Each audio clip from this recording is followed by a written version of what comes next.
Tere siis minu poolt kõikidele tänastele kuulajatele. Tänane webinar keskendub CRM-i teemadele ja tutvustusele, aga et kõigepealt teen kiire 2 sõna tutvustust meie ettevõttest. Me oleme täna juba üle 20 aasta äritarkvara turul tegutsenud.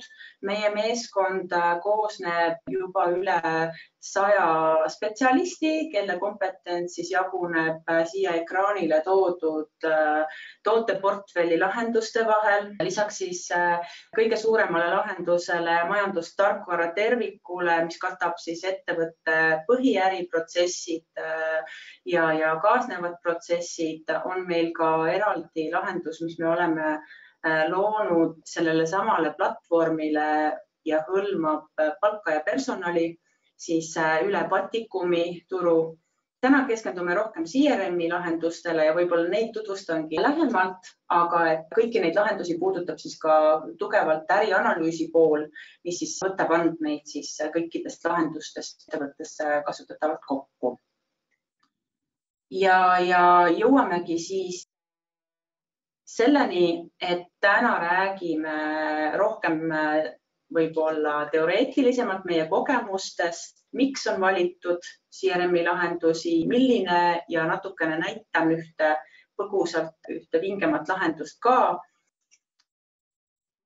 Aga siis räägime täna rohkem sellest CRM-i poolt, kuidas alustada. Ehk siis põhiliselt, miks on kliendid üldse vajanud ja valimas CRM-i, milline on selline hea CRM-lahenduse argument ja argumendid ning ma natukene põgusalt tutvustan, mida kätkeb ennast salesi lahendus, mida ta ära katab, mida ei kata ning millised on teised variandid, kus on CRM üks lahenduse osa ainult sees, lõppu siia veel. Nii, aga siis ma tegelikult võib-olla suures pildis toon enda kogemusi. Müügijuhina puutun kokku CRM-i müügiga, kuuldes kohe esmalt, et kliendid vajavad CRM-i, siis tegelikult ausalt öelda alustame nendega alati algusest. Et põhjused, miks on vaja CRM-i, on alati nii seinast seina ja eesmärk seda projekti teha sõltubki sellest, mis on see peamine pudelikael, mida ettevõttes soovitakse sellega lahendada. Et väga tihti on selleks mitte midagi muud kui see, et kliendi andmed ei ole ettevõtte valduses, on erinevates süsteemides või arvutites või müügiinimeste peas laiali.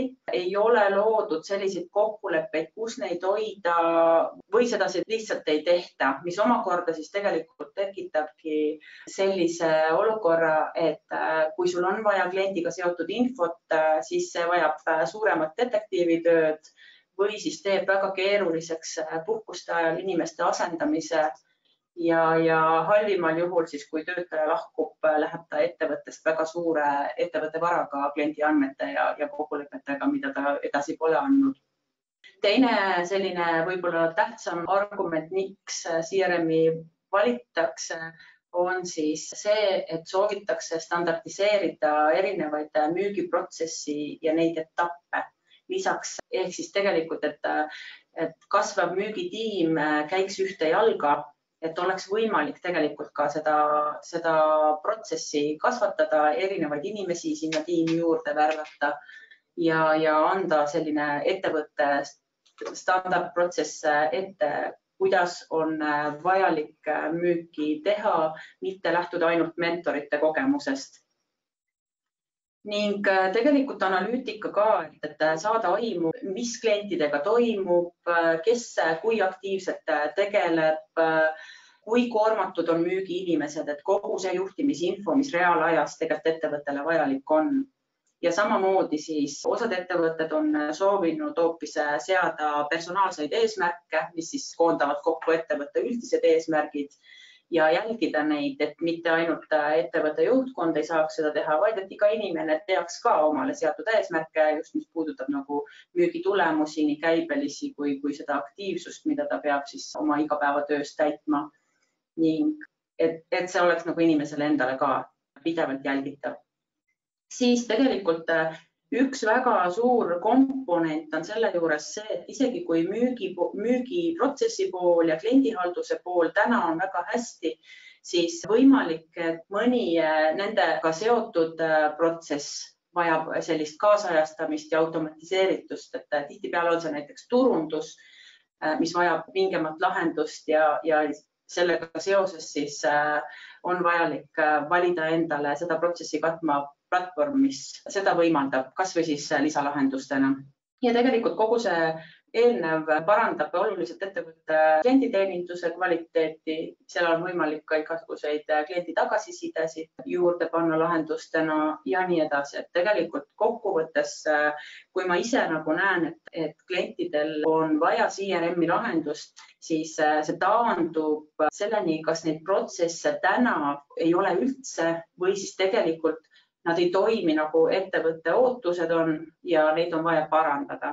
Et sellest tegelikult sõltub väga palju ka see, kui suureks muudatuseks see ettevõttes kujuneb, kuidas töötajad võivad võtta seda otsust juhtkonna poolt CRM-lahenduse majja võtta ja kuidas seda projekti üles ehitada. Siis tegelikult millised on need hea CRM-lahenduse kriteeriumid?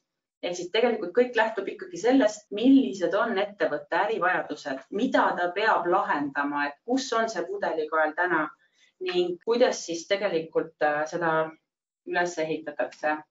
Et heal lahendusel tegelikult on võimekus ikkagi koondada sellist rahvusvahelist parimat praktikat, et ta ei ole ainult ühe turupõhine. Et sellepärast lihtsalt, et rahvusvahelised platvormid on ka tehniliselt üldiselt võimekamad, paindlikumad, nad arendavad kiiremini, nad pakuvad ka uusi lahendusi, et see on väga oluline. Siis tegelikult rahvusvahelistel platvormidel on ka rohkem kui üks juurdluspartnerit, mis tegelikult tähendab seda kliendi jaoks, et ta ei jää selle partneri lõksu, kelle ta on valinud.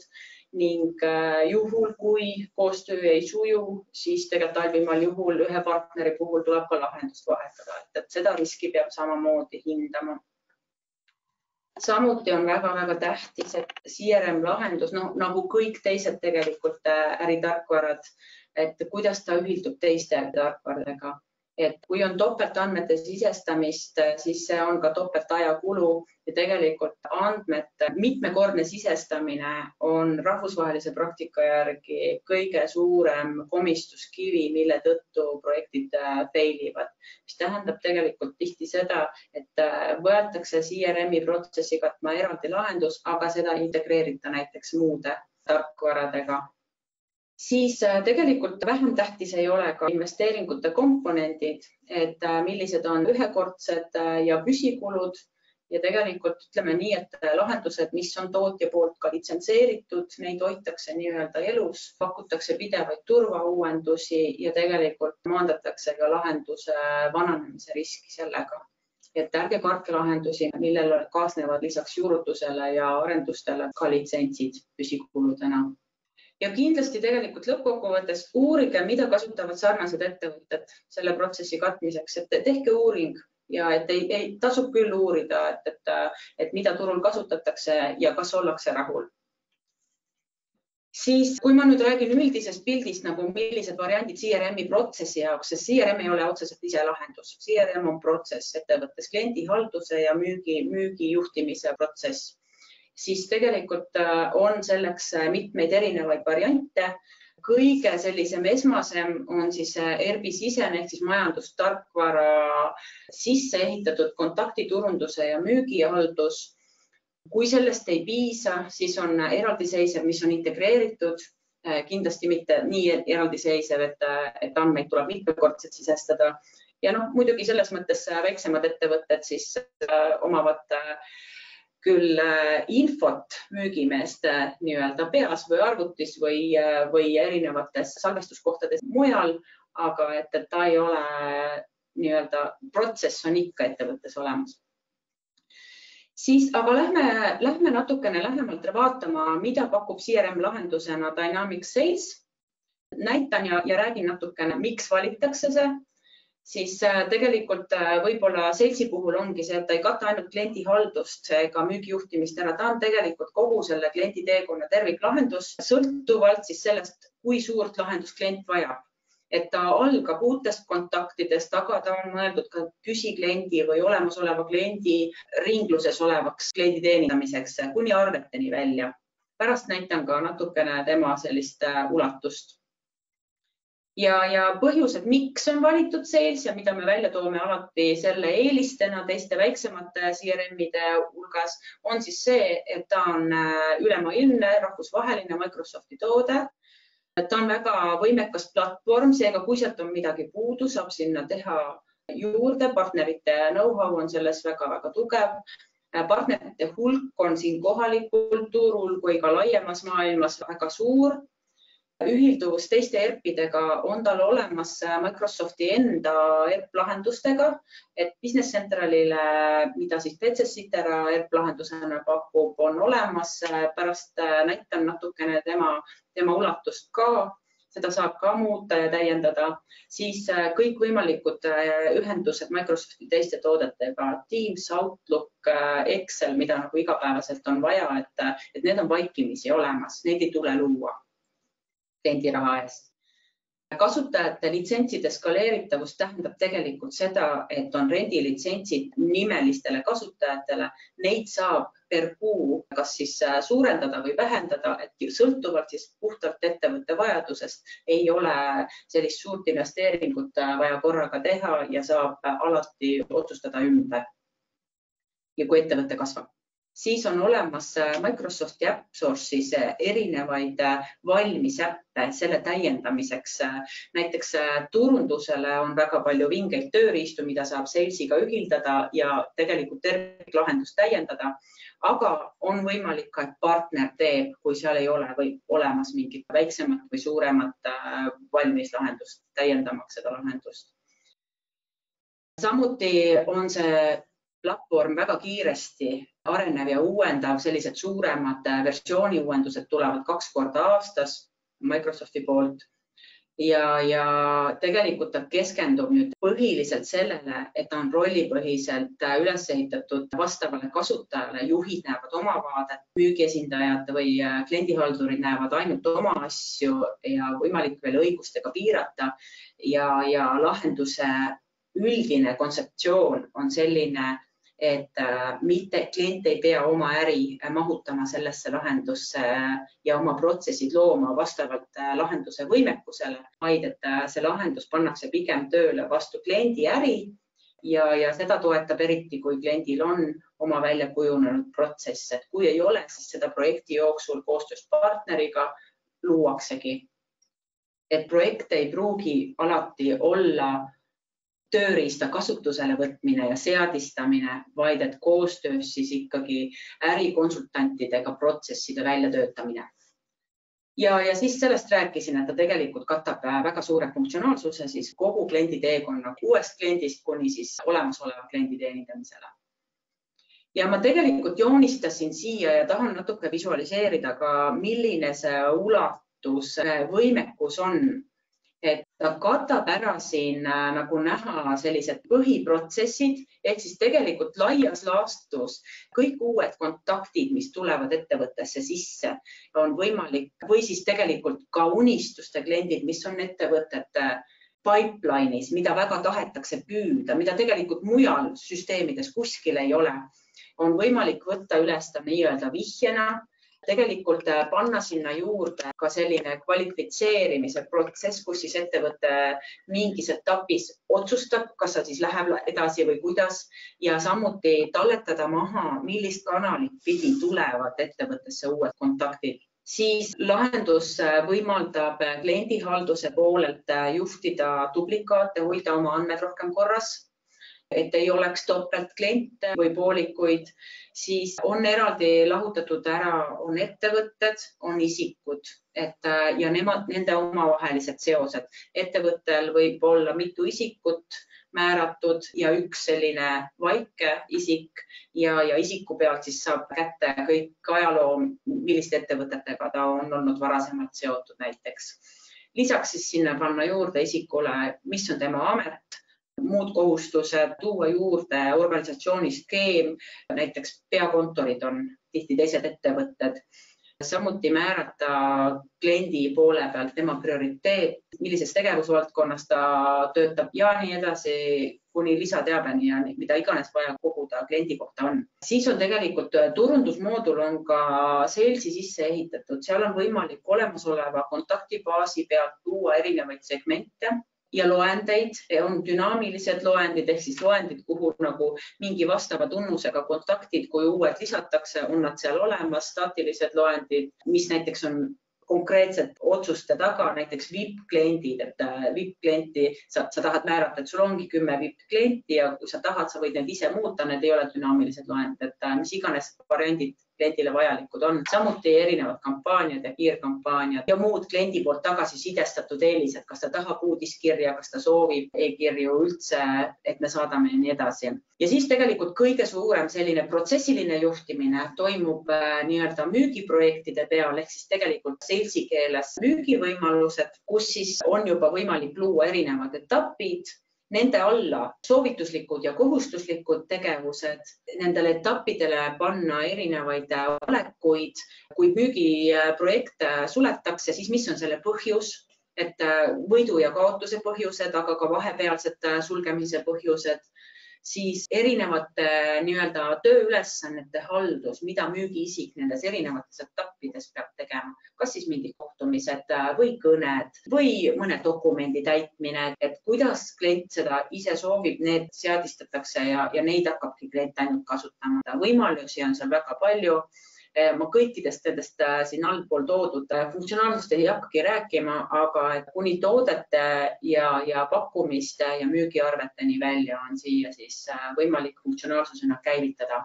Tegelikult väga suur selline osa sellest lahendusest on just ühendus teiste Microsofti toodetega, et just enne mainisin korra majandustarkvara ühendust Business Centraliga ja sealt on siis võimalik panna vahetama arvete infot, hinnakirju, kaubad, kliendid, pakkumised. Väga suur selline funktsionaalsus on loodud Outlookiga, kus siis on võimalik Outlooki kirjavahetusest juba uusi kontakte luua.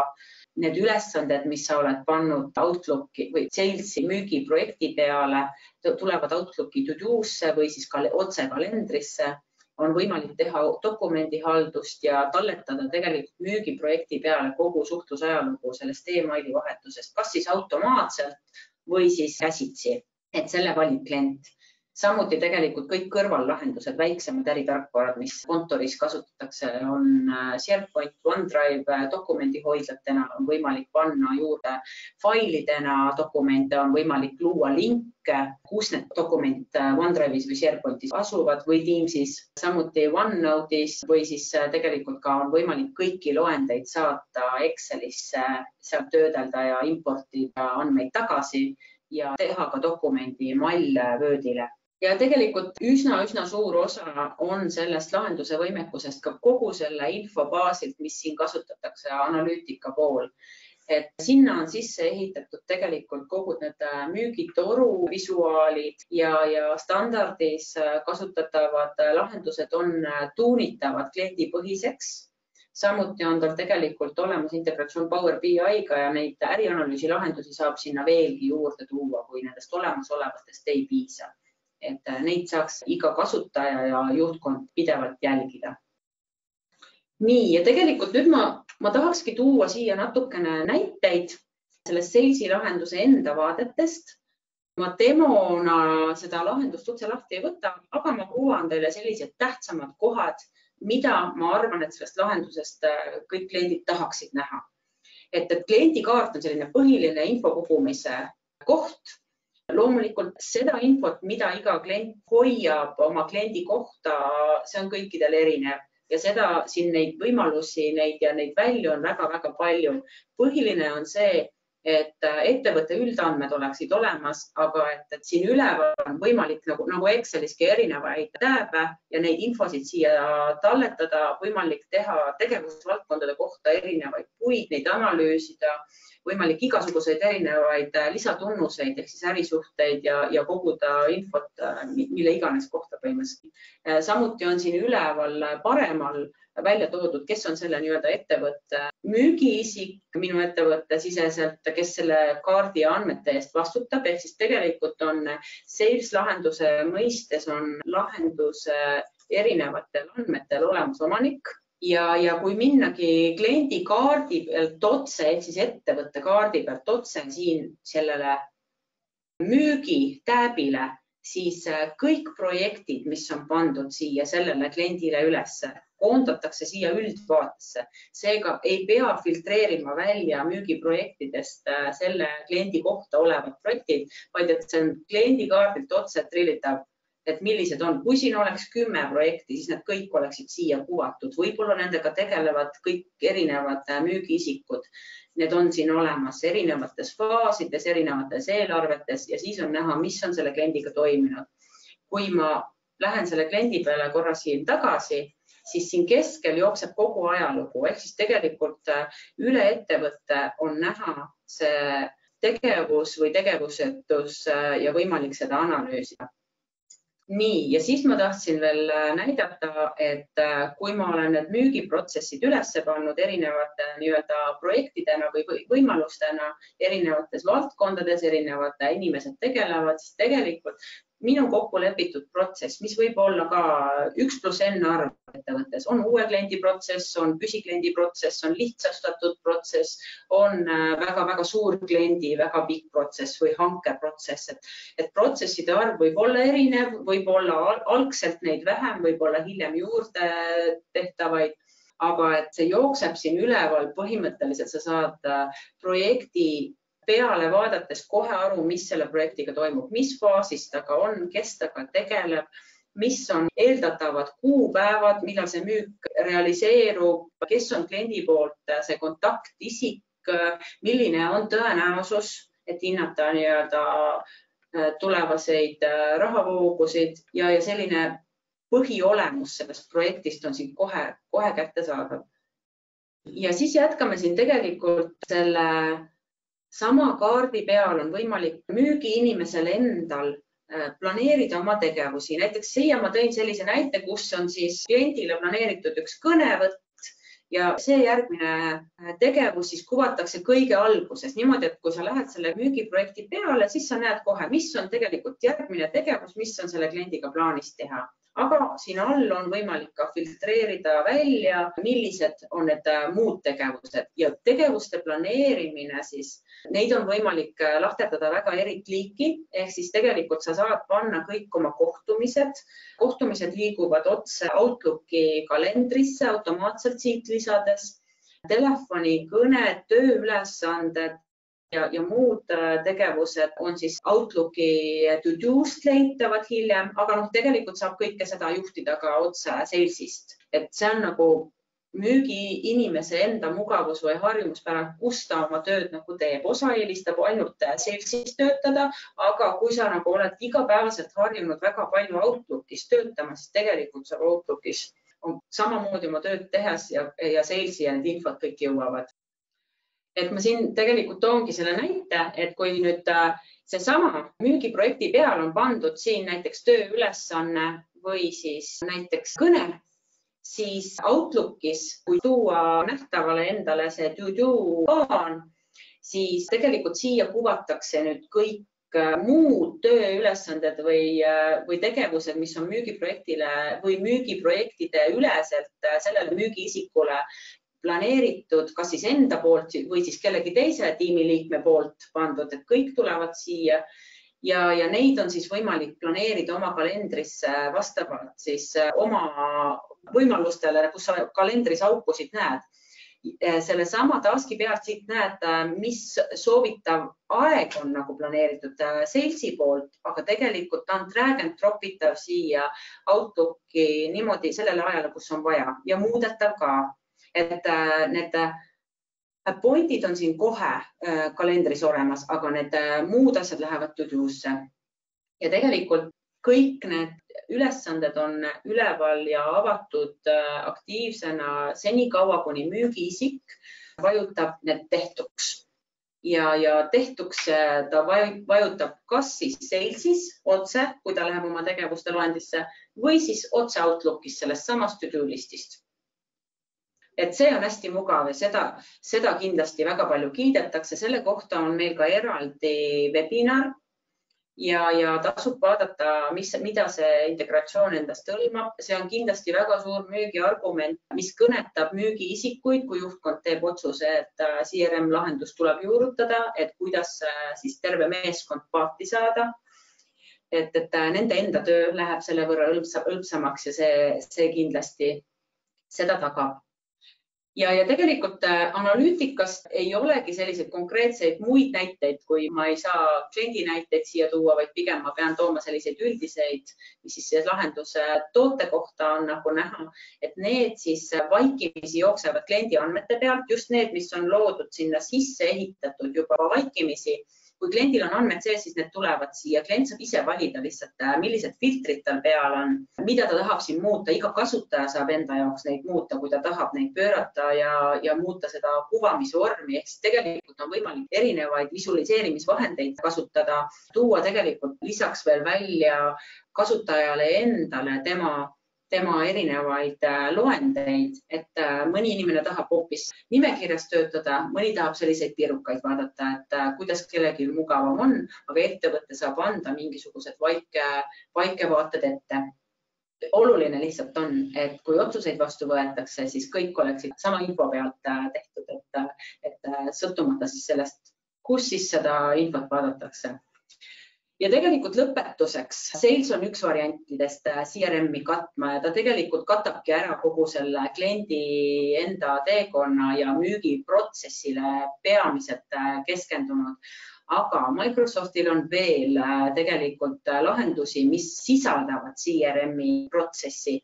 Et näiteks siin ERP-ist rääkides, ehk siis majandustarkvara terviklahendusest, seal on selline protsess juba sisse ehitatud ja tegelikult lihtsamalt kujul kontakti ja kliendihalduse ja müügijuhtimise ta katab ära. Samas lahenduses tegelikult on võimalik panna infot tarbima ka teistest protsessidest, mis sinna sisse on pandud ja andmeid ristkasutada. Et see sobib kliendile, kes tegelikult vajab sellist terviklahenduse kontseptsiooni ja tahab, et oleks samal platvormil, samas lahenduses kõik kasutajad, eriti veel nagu kui kasutajad peavad niikuinii muid protsesse kasutama terviklahenduses.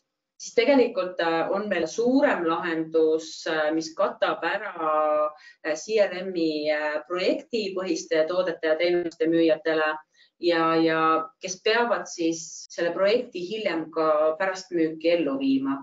Et seal on laiemalt siis kaetud ka kogu ressursside ja projektiplaani juhtimine ja sobibki sellistele projektettevõtetele. Et seal on pigem see CRM see esimene osa, kui siis projekt müüakse siis maha, siis tegelikult töö käib samas lahenduses edasi ja arveldatakse ka.